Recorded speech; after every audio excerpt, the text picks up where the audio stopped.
And with that, we bring in Jamil Jaffer, founder and executive director of the National Security Institute and former associate White House counsel to President George W. Bush. Jamil, great to have you with us. Thank you very much for being here.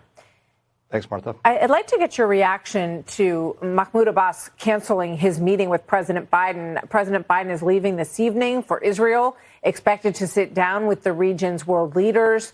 This decision by Abbas is based in this attack that has happened at the hospital, which Hamas claims was from the IDF, from an IDF missile. What's your take on it?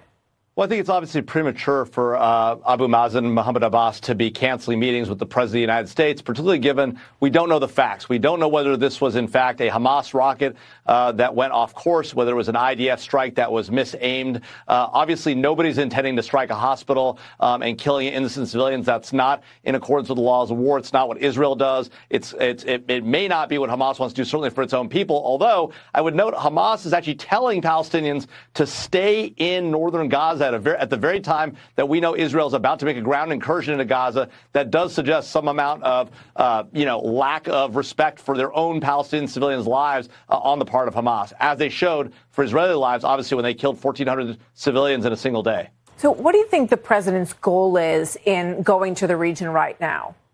Well, look, I think the president wants to make clear that we support our allies in Israel and to demonstrate the concern the United States has for the people of Israel and the casualties they suffered in this terrorist attack. At the same time, I think he also wants to demonstrate the U.S. is there, that we're present in the region, that we're not going to accept any other bad actors, Iran or the like, getting involved, including Iran's proxy and Hezbollah.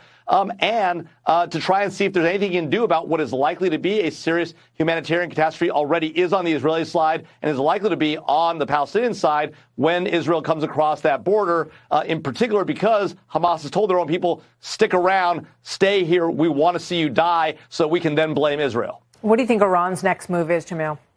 Well, Iran's got to be stepping very carefully here. They are in the heart of this conflict already. They are the primary funders of Hamas. They've funded Hezbollah for decades. They've killed hundreds of American soldiers on the ground in Iraq by supporting Kataib Hezbollah and Ansar al-Haq. They are in this fight already. If they make any moves forward, they need to understand, and the U.S. needs to be serious about coming after them if they do this. Now, the problem is it's not clear that they'll actually be intimidated by our two aircraft carriers in the Mediterranean because they've seen in the past we don't stand by our red lines. We didn't do so in Syria. We didn't support our allies in Afghanistan. And so there's a record here of the last three presidents in a row not really backing our allies in a strong way and not making our adversaries afraid. That's a real concern when we're talking about Iran and its tendency to try and push us around.